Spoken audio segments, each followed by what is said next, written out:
జైశ్రీరామ్ వందే మాతరం. నేను మీ పులమన్ నరసింహులు. మీరు చూస్తున్నది విశ్వం యాత్ర తెలుగు యూట్యూబ్ ఛానల్. నేడు నిత్య జీవితంలో ప్రతి ఒక్కరం కూడా ప్లాస్టిక్ వాడకాన్ని ఎక్కువగా ఉపయోగించడం జరుగుతుంది.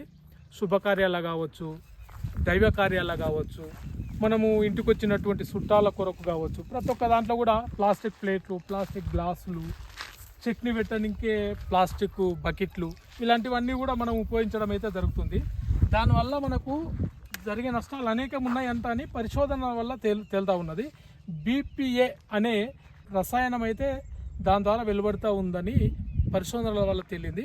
దానివల్ల నష్టం ఏంటంటే నిషేధించాల్సిన అవసరం ఎంతైనా ఉన్నది. ప్రతి ఇంటిలో కూడా దాదాపుగా ప్రతి ఇంటిలోకి ప్లాస్టిక్తో పాటు క్యాన్సర్ అయితే వచ్చిందని పరిశోధనలు అయితే తేలుతూ ఉన్నది.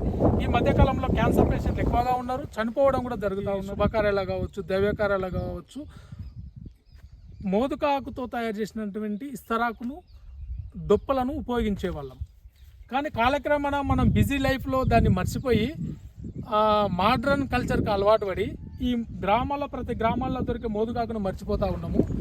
దీనివల్ల ఉపయోగం ఏంటంటే దీంట్లో ఉన్నటువంటి యాంటీబయాటిక్ లక్షణాల ద్వారా మన జీర్ణశక్తిని పెంచడమే కాకుండా మన రక్త కణాల్లో ఉన్నటువంటి చెడు రక్తాన్ని శుద్ధి చేసి వేడిని తగ్గిస్తూ ఉంటుందని మనకు పరిశోధనలో తినే పదార్థాలలోకి మనం ఈ ఇస్తరాకులో మనం వడ్డించుకున్నటువంటి పదార్థాలు, అన్నము, వేడివేడి అన్నం కావచ్చు, వేడివేడి కూరగాయలు కావచ్చు, పప్పు కావచ్చు, ఇంకా తీపి పదార్థాలు ఏవైనప్పటికీ కూడా దీంట్లో ఉన్నటువంటి సహజ సిద్ధమైనటువంటి మన శరీరానికి ఉపయోగపడే యాంటీబయాటిక్లు సంబంధించినటువంటి రసాయనాలు మన ఆహారంలో కలిసిపోయి అవి మనం భుజించడం వల్ల మన శరీరానికి మంచి మేలు జరుగుతుంది, మంచి ఆయుర్వేదంగా ఉపయోగపడుతుంది అంటే మన ఆయుర్వేద శాస్త్రం తెలియజేస్తూ ఉన్నది. అదే నువ్వు ప్లాస్టిక్ దాంట్లో ఇస్తరాకులో ఈ వేడివేడి వస్తువులు, వేడివేడి పదార్థాలు దాంట్లో వడ్డించి తినడం ద్వారా దాంట్లో మైక్రో లెవెల్ ప్లాస్టిక్ పదార్థాలు మన కడుపులోకి వెళ్ళి నాశనం చేయడమే కాకుండా క్యాన్సర్ రావడానికి అయితే పూర్తి స్థాయిలో అవి పనిచేస్తూ ఉన్నాయి. అదే రకంగా మనం ప్యాకెట్లు, చిన్న చిన్న ప్యాకెట్లో చాయ్ పార్సల్ తెచ్చుకుంటాం, వేడివేడి చాయ్ పార్సల్ తెచ్చుకుంటాం, వేడివేడి పాలు పార్సల్ తెచ్చుకుంటాం, వేడివేడి కూరగాయలు కావచ్చు, సాంబార్ కావచ్చు, అలాంటివన్నీ మనం పార్సల్ తెచ్చుకుంటాం. కానీ పార్సల్ తెచ్చుకోవడం ద్వారా ఆ కవర్లో ఉన్నటువంటి మైక్రో లెవెల్ క్యాన్సర్ కణాలు ఏవైతే ఉన్నాయో మన కడుపులోకి వెళ్ళి అనారోగ్యానికి గురి చేస్తూ ఉన్నాయి, క్యాన్సర్ రావడానికి అవకాశం ఉన్నది. కనుక సాధ్యమైనంత వరకు అవి ప్లాస్టిక్ మనం నిషేధించే ప్రయత్నం చేద్దాం, మనం అందరం ఆరోగ్యంగా ఉందాం. అదే రకంగా చట్నీలు ఈ మధ్యకాలంలో మన బిజీ లైఫ్లో ఎక్కడికంటే అక్కడికి తీసుకుపోవడానికి వెసులుబాటుగా ఉండాలనే ఉద్దేశంతోన ప్లాస్టిక్ బకెట్లను అయితే మనము పచ్చడిలకు, అంటే ఆవకాయ పచ్చడిలకు ఉపయోగిస్తూ ఉన్నాం. దానివల్ల BPA అనే రసాయనాలు ఆ చట్నీలో కలవడం చేత నూనె కలుపుతాం, ఉప్పు కలుపుతాం. ఇవన్నీ కూడా సహజ సిద్ధంగా కొరికే లక్షణాలు. ఒక బకెట్ని కొరికే లక్షణాలు. బకెట్ని కొరకడం ద్వారా ఆ బకెట్లో ఉన్నటువంటి, మీరు బాగా గమనించినట్టయితే చట్నీ ఏడు వరకు అయితే వెళ్తామో ఆడి వరకు ఆ బకెట్ మెదువైపోతుంది, కొద్దిగా రాలిపోతూ ఉంటుంది. అదంతా కూడా చట్నీలో కలవడం ద్వారా మన కడుపులోకి వెళ్ళడం ద్వారా క్యాన్సర్ రావడానికి అయితే ఎక్కువ అవకాశాలు ఉన్నాయి. కనుక బకెట్ను నిషేధించి పాత పద్ధతిలో మర్తమాన్, దాన్నే జాడి అంటాం, దాన్ని ఉపయోగించాలి. సత్యనారాయణ స్వామి వ్రతం చేస్తూ ఉంటాం, దాంతోపాటు ఒడిబియ్యం వండి పెడతా ఉంటాం. అంటే వాళ్ళు ఇంటికి వచ్చిన వాళ్ళు మనల్ని ఆశీర్వదించిపోవాలని మన కాన్సెప్ట్తో మన ఇంటి చుట్టూ ఉన్న వాళ్ళందరినీ పిలుచుకుంటాం, బంధువులను పిలుచుకుంటాం.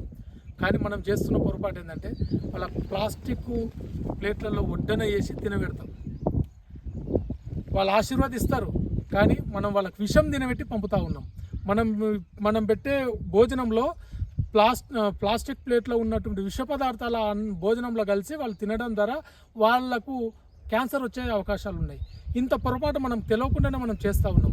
కొందరు మన ఇంటికి బంధువులు వస్తారు, బంధువులు వచ్చినప్పుడు మనం ఏం చేస్తామంటే ఈ ప్లాస్టిక్ ప్లేట్లే వాడుతూ ఉంటాం.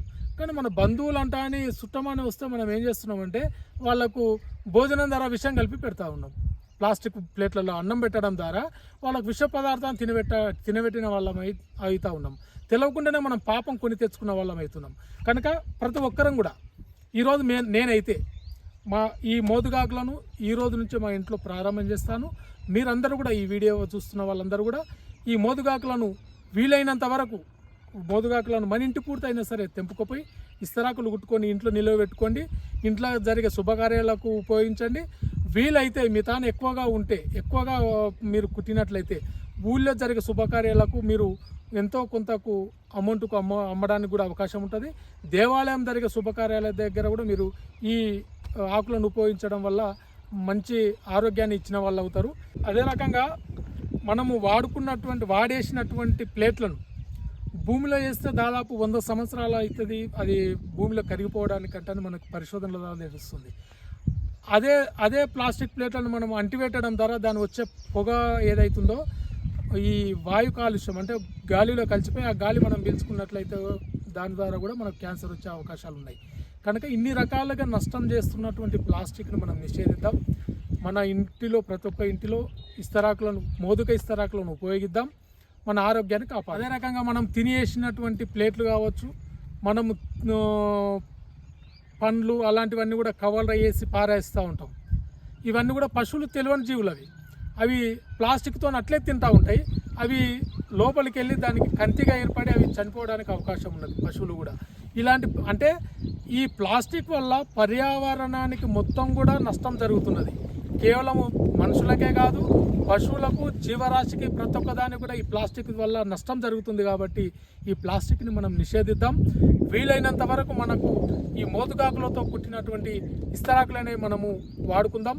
మనకు కుట్టడానికి వీలు కాని వాళ్ళు అందుబాటులో ఉన్న మన పక్కింట్లో కావచ్చు, మన పక్క ఊర్లో కావచ్చు, ఎక్కడ అందుబాటులో ఉంటే అక్కడ ఇస్తరాకులను, మోదుగాకులతో కుట్టినటువంటి ఇస్తరాకులను కొనుగోలు చేసి మన ఇంట్లో భద్రపరచుకునే విధంగా ప్రయత్నం చేద్దాం. ఈ మోదుగాకులు ప్రతి గ్రామంలో విరివిరిగా లభిస్తూ ఉంటాయి. ఈ మోదుగాకులను మనం కుట్టుకొని మన ఇంట్లో స్టాక్ పెట్టుకున్నట్టుంటే నగరాలలో ఇవి అందుబాటులో లేకుంటాయి. వాళ్ళకు అవసరం ఉన్నప్పుడు మనం అమ్మడానికి అవకాశం ఉంది. దాదాపుగా ఈ మోదుగాకులతో తయారు చేసినటువంటి స్టాండింగ్ ప్లేట్లు, బఫింగ్ ప్లేట్లు అంటాం కదా, ఆ బఫింగ్ ప్లేట్లకు 5 రూపాయలకు ప్లేట్ మా బజార్లో అమ్ముతూ ఉన్నారు. కనుక ఇది కూడా మనకు గ్రామాల్లో నివసించే గ్రామీణ మహిళలకు ఇది ఉపాధిగా ఉంటుంది. కాబట్టి ఈ మన సాంప్రదాయబద్ధంగా పూర్వకాలం నుంచి వస్తున్నటువంటి ఈ వారసత్వ సంపద అయినటువంటి ఈ మోదుగాకులను మనం మర్చిపోకూడదు. దీని ద్వారా వచ్చే ఆరోగ్యాన్ని మనము జీర్ణించుకుందాం. ప్లాస్టిక్ ద్వారా వచ్చే క్యాన్సర్ను తరిమి కొడదాం. ప్లాస్టిక్ను నిషేధిద్దాం, క్యాన్సర్ను తరిమి కొడదాం. ఈ వీడియో మీకు నచ్చినట్టయితే సబ్స్క్రైబ్ చేయండి, లైక్ చేయండి, షేర్ చేయండి, మా ఛానల్కి సపోర్ట్ చేయండి. మరిన్ని మంచి వీడియోలతో మీ ముందుకు వస్తాం. భారత్ మాతకి జై.